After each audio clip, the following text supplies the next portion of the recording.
ನೋಡೋಣ.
ಇದೊಂದು ಬಹಳ ಕುತೂಹಲಕಾರಿಯಾದಂಥ ವಿಷಯ. ಈಗ ನಕ್ಸಲರು ಕಾಡಿನಿಂದ ಹೊರ ಬಂದಿದ್ದಾರೆ. ಮುಖ್ಯಮಂತ್ರಿ ಸಿದ್ದರಾಮಯ್ಯ ಅವರ ಗೃಹ ಕಚೇರಿಯಲ್ಲಿಯೇ ಅಲ್ಲಿಯೇ ಅವರು ಶರಣಾಗಿದ್ದಾರೆ. ಪತ್ರಿಕಾಗೋಷ್ಠಿಯಲ್ಲಿ ಅದನ್ನು ಘೋಷಣೆ ಮಾಡಿದ್ದಾರೆ. ಸಿದ್ದರಾಮಯ್ಯ ಅವರಿಗೆ ಸಂವಿಧಾನದ ಪ್ರತಿಯನ್ನು ಕೊಟ್ಟು ಮುಖ್ಯವಾಹಿನಿಗೆ ಅವರನ್ನು ಸ್ವಾಗತಿಸಿದ್ದಾರೆ. ಆದರೆ ಇದೆಲ್ಲ ಹೇಗೆ ಸಾಧ್ಯ ಆಯಿತು? ನಕ್ಸಲರನ್ನ ಹೇಗೆ ಭೇಟಿಯಾದರು? ಯಾಕಂದರೆ ನಕ್ಸಲ್ ನಿಗ್ರಹ ಪಡೆಯ ಕಾರ್ಯಾಚರಣೆ ಮಲೆನಾಡಿನಲ್ಲಿ ಆ ದಟ್ಟ ಕಾಡಿನಲ್ಲಿ ನಡೀತಾನೇ ಇದೆ. ಆ ನಕ್ಸಲ್ ನಿಗ್ರಹ ಪಡೆ ನಿರಂತರವಾಗಿ ಕೂಂಬಿಂಗ್ ಮಾಡ್ತಾನೆ ಇದೆ. ಅಂತಹ ಸಂದರ್ಭದಲ್ಲಿ ಆ ದಟ್ಟ ಕಾಡಿನಲ್ಲಿ ಈ ನಕ್ಸಲರನ್ನು 6 ಜನ ನಕ್ಸಲರನ್ನು ಭೇಟಿ ಮಾಡಿ ಮಾತಾಡಲಿಕ್ಕೆ ಹೇಗೆ ಸಾಧ್ಯ ಆಯಿತು ಅನ್ನೋದೇ ಬಹಳ ಕುತೂಹಲಕಾರಿಯಾದಂಥ ವಿಷಯ. ಕರ್ನಾಟಕದಲ್ಲಿ ಒಂದು ಶಾಂತಿಗಾಗಿ ನಾಗರಿಕ ಸಮಿತಿ ಅಂತ ಒಂದು ಸಂಘಟನೆ ಇದೆ. ಇದರಲ್ಲಿ ಭಾಳಷ್ಟು ಜನ ಈ ನಕ್ಸಲರ ಈ ಸಶಸ್ತ್ರ ಕ್ರಾಂತಿಯ ದಾರಿ ಇದೆಯಲ್ಲ, ಇದನ್ನು ಒಪ್ಪದೆ ದೂರವಾಗಿದ್ದವರೇ ಇರ್ತಕ್ಕಂಥ ಒಂದು ಸಮಿತಿ ಇದು. ಈ ಸಮಿತಿಯಲ್ಲಿ ಮಾಜಿ ನಕ್ಸಲರು ಇದ್ದಾರೆ, ಕಾಡಿನಲ್ಲಿದ್ದು ಬೇಡ ಅಂತೇಳಿ ಹೊರಗೆ ಬಂದವರು ಇದ್ದಾರೆ.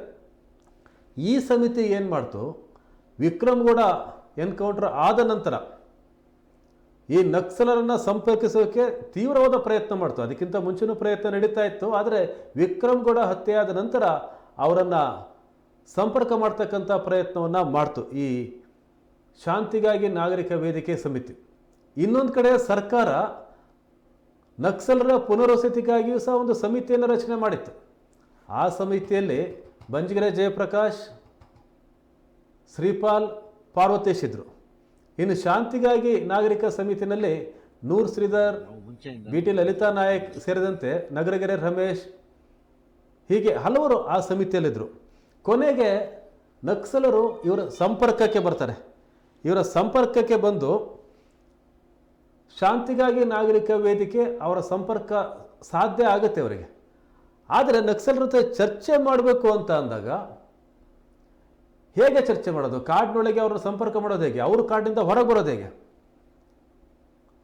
ಅಂತಹ ಸಂದರ್ಭದಲ್ಲಿ ಒಂದು ಮಾರ್ಗವನ್ನು ಕಂಡುಕೊಳ್ತಾರೆ ಶಾಂತಿಗಾಗಿ ನಾಗರಿಕ ವೇದಿಕೆ.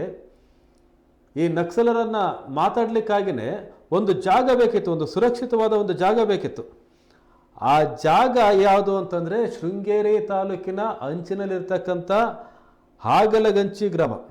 ಆ ಹಾಗಲಗಂಚಿ ಗ್ರಾಮದ ಅಲ್ಲಿ 3 ಕುಟುಂಬಗಳಿದ್ದಾವೆ. ಆ 3 ಕುಟುಂಬಗಳಿಗೆ ಏನು ಮಾಡ್ತಾರೆ, ಆ 3 ಕುಟುಂಬಗಳು ಇಂಥ ಒಂದು ಕೆಲಸ ಮಾಡೋಕೆ ಹೊರಟಿದ್ದೇವೆ ಅಂತ ಅಂದಾಗ ಅವರು ನಕ್ಸಲರು ಶಾಂತಿಯುತವಾಗಿ ಅವರು ಮುಖ್ಯವಾಹಿನಿಗೆ ಬರ್ತಾರೆ ಅಂತಂದರೆ ನಾವು ಬೆಂಬಲಕ್ಕೆ ನಿಲ್ತೇವೆ ಅಂಥೇಳಿ ಅವರು ನೆರವಾಗೋಕ್ಕೆ ಮುಂದಾಗ್ತಾರೆ. ಆಗ ಈ 3 ಕುಟುಂಬಗಳು, ಆ ಊರಲ್ಲಿದ್ದಂಥ ಈ 3 ಕುಟುಂಬಗಳು ಮತ್ತು ಅವ್ರ ತೋಟ ಇರುತ್ತೆ, ಆ ತೋಟದಲ್ಲಿರ್ತಕ್ಕಂಥ ಜಾಗಕ್ಕೆ ಆ ನಕ್ಸಲರು 6 ಜನ ನಕ್ಸಲರು ಆ ತೋಟಕ್ಕೆ ಬರ್ತಾರೆ. ಆ ಕುಟುಂಬಗಳು ಯಾವುದು ಅಂತಂದರೆ ವೆಂಕಟೇಶ್ ರಾಧಾ ದಂಪತಿ, ರವಿ ಲಲಿತಾ ದಂಪತಿ, ಭಾಗ್ಯ ಗುರುಮೂರ್ತಿ ದಂಪತಿ. ಈ ತೋಟಕ್ಕೆ ಬರ್ತಾರೆ. ಈ ತೋಟಕ್ಕೆ ಬಂದಾಗ ಈ 3 ಕುಟುಂಬಗಳು ನಕ್ಸಲರಿಗೆ ಅವರಿಗೆ ಆರೋಗ್ಯಕ್ಕೆ ಸಂಬಂಧಪಟ್ಟಂತೆ ಊಟ ಇದೆಲ್ಲ ವ್ಯವಸ್ಥೆ ಮಾಡ್ತಾರೆ. ಅಲ್ಲಿಗೆ ಶಾಂತಿಗಾಗಿ ನಾಗರಿಕ ವೇದಿಕೆ ಸಮಿತಿ ಬರ್ತಾರೆ. ಈ ದೃಶ್ಯ ನೀವು ಫೋಟೋದಲ್ಲಿ ನೋಡ್ತಾ ಇದ್ರಲ್ಲ, ಇದು ಈ ನಕ್ಸಲರ ಜೊತೆಗೆ ನಡೆದಂಥ ಶಾಂತಿಗಾಗಿ ನಾಗರಿಕ ಸಮಿತಿ ಮತ್ತು ಪುನರ್ವಸತಿ ಸಮಿತಿಯ ಸದಸ್ಯರ ಜೊತೆ ನಡೆದಂಥ ಮೊಟ್ಟ ಮೊದಲ ಸಭೆ ಇದು ಮೊಟ್ಟ ಮೊದಲ ಸಭೆಯ ದೃಶ್ಯಗಳು. ಇಲ್ಲಿ ನಕ್ಸಲರ ಜೊತೆಗೆ ಚರ್ಚೆ ಮಾಡ್ತಾರೆ. ಈ ಸಶಸ್ತ್ರ ಈ ದಾರಿ ಏನಿದೆ, ಈ ದಾರಿಯನ್ನು ಬಿಟ್ಟು ಪ್ರಜಾಸತ್ತಾತ್ಮಕ ಹೋರಾಟಕ್ಕೆ ಬನ್ನಿ ಅಂತ ಹೇಳಿ ಅವರಿಗೆ ಚರ್ಚೆ ಮಾಡ್ತಾರೆ, ಅವ್ರನ್ನ ಒಪ್ಪಿಸ್ತಾರೆ. ಒಪ್ಪಿಸಿದ ನಂತರ ಆ ತಂಡದ ನಾಯಕಿಯ ಹಾಗೆ ಇದ್ದಂಥ ಲತಾ ಅವರು ಉಳಿದ ಎಲ್ಲ ಸದಸ್ಯರನ್ನು ಒಪ್ಪಿಸ್ತಾರೆ. ನಂತರ ಅವರು ಸರ್ಕಾರದ ಮುಂದೆ ಶರಣಾಗಲಿಕ್ಕೆ ಮನಸ್ಸು ಮಾಡ್ತಾರೆ. ಇಲ್ಲಿ ಒಂದು ವಿಷಯ ಇದೆ. ಒಂದು, ನಕ್ಸಲರು ಯಾವುದೋ ದಟ್ಟ ಕಾಡಿನ ನಡುವಿನಿಂದ ಬಂದು ಈ ತೋಟಕ್ಕೆ ಬಂದು ಸೇರ್ಕೋತಾರೆ. ಆದರೆ ಈ ತೋಟಕ್ಕೆ ಈ ಶಾಂತಿಗಾಗಿ ನಾಗರಿಕ ವೇದಿಕೆ ಸಮಿತಿ ಸದಸ್ಯರಾಗಿರ್ಬೋದು, ಪುನರ್ವಸತಿ ಸಮಿತಿ ಸದಸ್ಯರಾಗಿರ್ಬೋದು, ಅವರು ಬರಬೇಕು ಅಂದರೂ ಸಹ ಅವರು ಸಹ ಯಾವುದ್ಯಾವುದೋ ದಿಕ್ಕಲ್ಲಿ ಬರ್ತಾರೆ. ಇಷ್ಟೆಲ್ಲ ಆದರೂ ಸಹ ನಕ್ಸಲರೇ. ಅವ್ರ ಮೇಲೆ ಯಾವ ಕ್ಷಮಾದಾನ ಇದ್ದಿಲ್ಲ, ಏನೂ ಇದ್ದಿಲ್ಲ, ಯಾವ ಥರನೂ ಇದ್ದಿಲ್ಲ. ಅವರನ್ನು ಹುಡುಕ್ಲಿಕ್ಕಾಗಿ ನಕ್ಸಲ್ ನಿಗ್ರಹ ಪಡೆಯ ಕೂಂಬಿಂಗ್ ಆಪರೇಷನ್ ನಡೀತಾನೆ ಇತ್ತು. ಆಗ ಈ ನಕ್ಸಲರನ್ನು ಶಾಂತಿಗಾಗಿ ನಾಗರಿಕ ವೇದಿಕೆ ಸಮಿತಿಯ ಸದಸ್ಯರು, ನಕ್ಸಲ್ ನಿಗ್ರಹ ಪಡೆಯ ಸದಸ್ಯರು ಎಲ್ಲರನ್ನೂ ಸಹ ಮತ್ತೊಂದು ಮಾರ್ಗದಲ್ಲಿ ಅವರನ್ನು ಕಾಡಿನಿಂದ ಹೊರಗೆ ಕರ್ಕೊಂಡು ಬರ್ತಾರೆ ಈ ಕುಟುಂಬದವರು. ಹಾಗಾಗಿ ಇದೊಂದು ಬಹಳ ವಿಶೇಷವಾದಂಥ ಒಂದು ಯಶಸ್ವಿಯಾದ ಕಾರ್ಯಾಚರಣೆ. ಒಂದು, ಈಗ ಹಾವು ಸಾಯಲ್ಲ, ಕೋಲು ಮುರಿಯಲ್ಲ, ಅಥವಾ ಮದುವೆ ಆಗದೆ ಹುಚ್ಚು ಬಿಡಲ್ಲ ಅಂತ ಇದನ್ನ ಗಾದೆಗಳಿದಾವಲ್ಲ, ಆ ಥರದ ಕತೆ. ಒಂದು, ಇವರಿಗೆ ಮುಖ್ಯವಾಹಿನಿ ಕರ್ಕೊಂಡು ಬರಬೇಕು ಅಂತ, ಆದರೆ ಮುಖ್ಯವಾಹಿನಿಗೆ ಕರ್ಕೊಂಡು ಬಂದು ಜೈಲಿಗೆ ಹೋಗೋವರೆಗೂ ಸಹ ಅವರು ಸದ್ಯ ಆರೋಪಿಗಳೇ. ಅವ್ರ ಮೇಲೆ ಯಾವುದೇ ಸಂದರ್ಭದಲ್ಲಿ ಯಾವುದೇ ಕಾರ್ಯಾಚರಣೆ ಮಾಡ್ಬೋದು. ಅವ್ರನ್ನ ಭೇಟಿ ಮಾಡೋದು, ಅವ್ರ ಜೊತೆ ಚರ್ಚೆ ಮಾಡೋದು ಸರ್ಕಾರಕ್ಕೆ ಅಥವಾ ನಕ್ಸಲ್ ನಿಗ್ರಹ ಪಡೆಗೆ ಅನುಮಾನಾಸ್ಪದವಾಗಿ ಕಾಣ್ಬೋದು. ಆದರೆ ಇಂಥದ್ದು ಯಾವುದಕ್ಕೂ ಆಸ್ಪದ ಕೊಡಬಾರ್ದು, ಚರ್ಚೆ ನಡಿಬೇಕು ಅಂತೇಳಿ. ಇಲ್ಲಿ ನೋಡಿ, ಲತಾ ಅವರು ಆ ಸಮಿತಿಯ ಸದಸ್ಯರಿಗೆ ಹೊಸ ವರ್ಷದ ಶುಭಾಶಯಗಳನ್ನು ಹೇಳ್ತಕ್ಕಂಥ ಒಂದು ಕಾರ್ಡನ್ನು ಕೊಡ್ತಾ ಇದ್ದಾರೆ.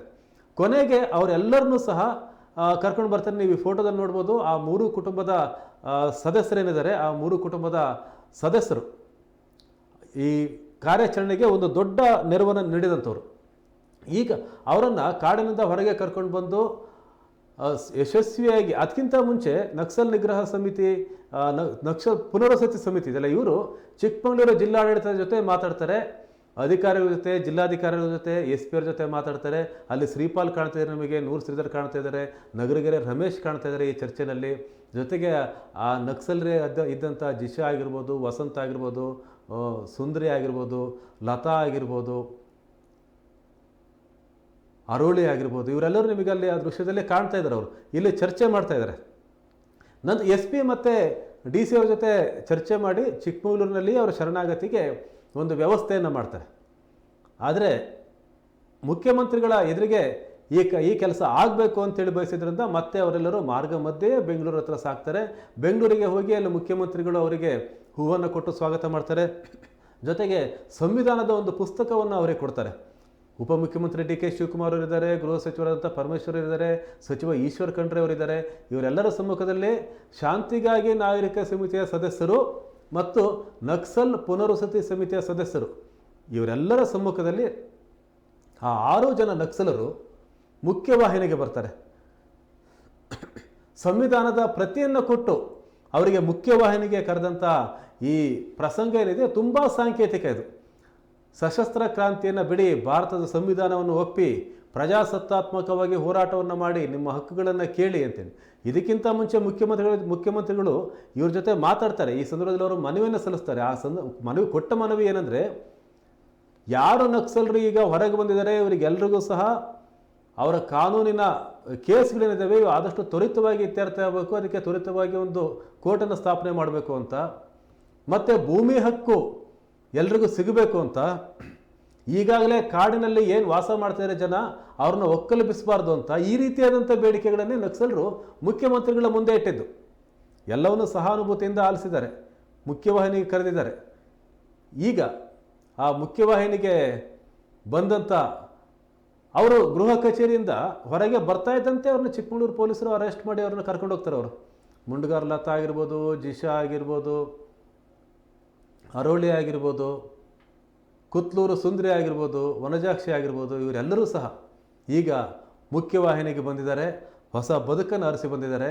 ಆದರೆ ಇವರನ್ನು ಕಾಡಿನಿಂದ ನಾಡಿಗೆ ಕರ್ತ್ಕೊಂಡು ಬರ್ತಕ್ಕಂಥ ಒಂದು ಆ ಮಾರ್ಗ ಏನಿದೆ, ಆ ಕಥೆ ಏನಿದೆ, ಅದು ನಿಜವಾಗ್ಲೂ ರೋಚಕ. ಅದು ಆದರೆ ಸರ್ಕಾರವು ಪರೋಕ್ಷವಾಗಿ ಅವರಿಗೆ ಬೆಂಬಲಿಸಿದೆ. ಯಾಕಂದರೆ ಮುಖ್ಯಮಂತ್ರಿಗಳೇ ಕರೆ ಕೊಟ್ಟಿದ್ದರು, ನಕ್ಸಲರು ಮುಖ್ಯವಾಹಿನಿಗೆ ಬರಬೇಕು ಅಂತ ಹೇಳಿ, ಪ್ರಜಾಸತ್ತಾತ್ಮಕ ಇದರಲ್ಲಿ ಭಾಗಿಯಾಗಬೇಕು ಅಂಥೇಳಿ ಅವರು